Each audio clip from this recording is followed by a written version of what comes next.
आंवला सर्दियों में ही आता है, लेकिन हम अगर इसको 12 महीना खाना चाहते हैं तो इसको प्रिजर्व कर सकते हैं। कई तरह से आंवले को प्रिजर्व करते हैं। तो मैं बना रही हूँ आंवला कैंडी, तो ये आप साल भर तक कंज्यूम कर सकते हो। ये मैंने 9 आंवले लिए हैं और इसको मैं बॉईल कर रही हूँ। आप स्टीम भी कर सकते हैं, लेकिन मैं कुकर में बॉईल करूँगी। 1 सीटी लगा लूँगी। थोड़ा सा डालूँगी इसमें पानी, हाफ कप के करीबन।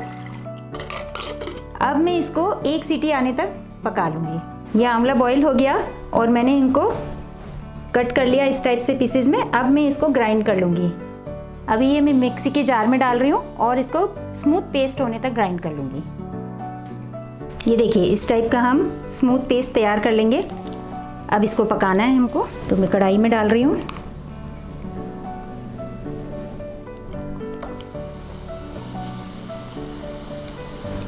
जब ये गर्म हो जाएगा तब अब इसमें मैं डाल दूँगी शुगर। तो ये मेरे पास खांड है, देसी खांड है, गुड़ वाली बनी हुई है, बिल्कुल प्योर है ये, बिल्कुल भी केमिकलाइज नहीं है ये शक्कर। तो ये मैं इसमें डाल रही हूँ 1.25 कप के करीबन। अभी मैंने लिए थे 9 आंवले, तो उसमें मैंने लिया है 1.25 कप खांड। आप चीनी भी ले सकते हैं। अब मैं इसको पका रही हूँ 2-3 मिनट तक। कंटिन्यू स्टर करते हुए पकाना है।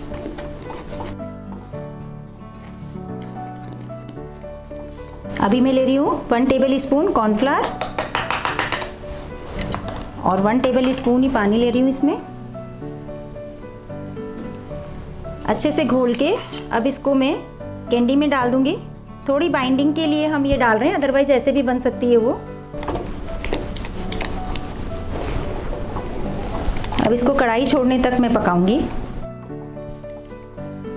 आंवले में जैसा कि पता है कि विटामिन सी होता है, तो वो स्किन के लिए बहुत अच्छा है। अगर आप डेली कंज्यूम करेंगे आंवले को, तो आप फॉर एवर यंग बने रह सकते हैं। 1/4 टीस्पून काली मिर्च पाउडर और हाफ टी स्पून काला नमक। थोड़ा सा डालूंगी नींबू का रस, 1 टीस्पून करीबन,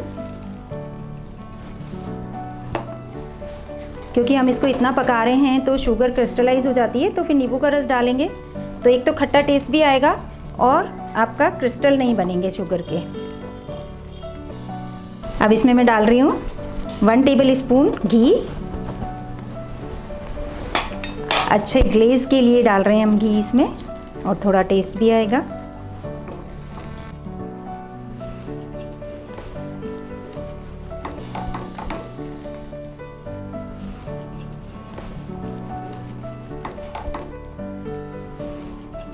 ये देखिए, कढ़ाई छोड़ने लगा है धीरे धीरे करके। थोड़ा सा और पकाऊंगी मैं, क्योंकि अगर अच्छे से पका लेंगे तो हम इसको साल भर तक स्टोर कर सकते हैं। ये देखिए, काफ़ी थिक हो गया है और कढ़ाई भी छोड़ दी है इसने। तो अब मैं इसको गैस से उतार लेती हूँ। चलिए, इस ट्रे में मैं सेट कर रही हूँ। तो इसको मैंने ग्रीस कर लिया है घी से, और अब इसको मैं डाल दूँगी इसमें।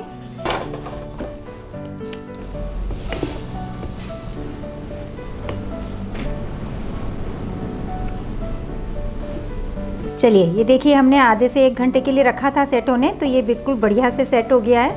अब मैं इसको निकाल के कट कर लूँगी।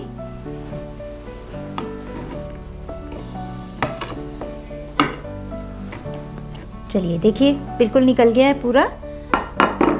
और ये हमने बनाया है बिना धूप में रखे, बहुत इजीली।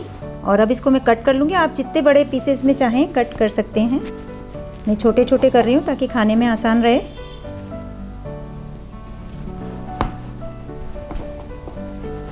चलिए, इसको अभी मैंने लंबाई में कट किया है। मैं इसके स्क्वायर पीसेस में कट कर लूँगी, छोटे छोटे। तो मैं इसमें ले लेती हूँ, और इसको आप चाहें तो सीजर से भी कट कर सकते हैं। ये देखिए, बहुत आसानी से कट हो जाएंगे।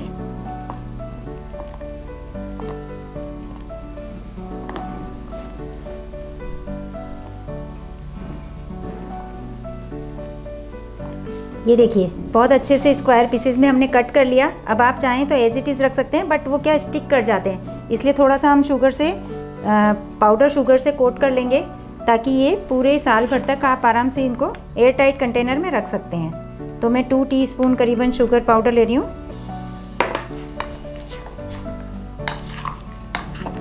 अच्छे से कोट कर लेंगे इसको।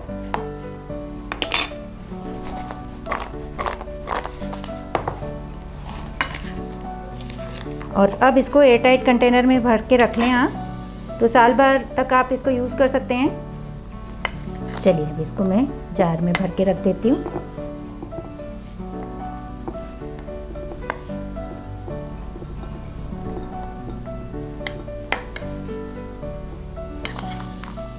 तो आपने देखा ना कितना आसान था आंवला कैंडी बनाना।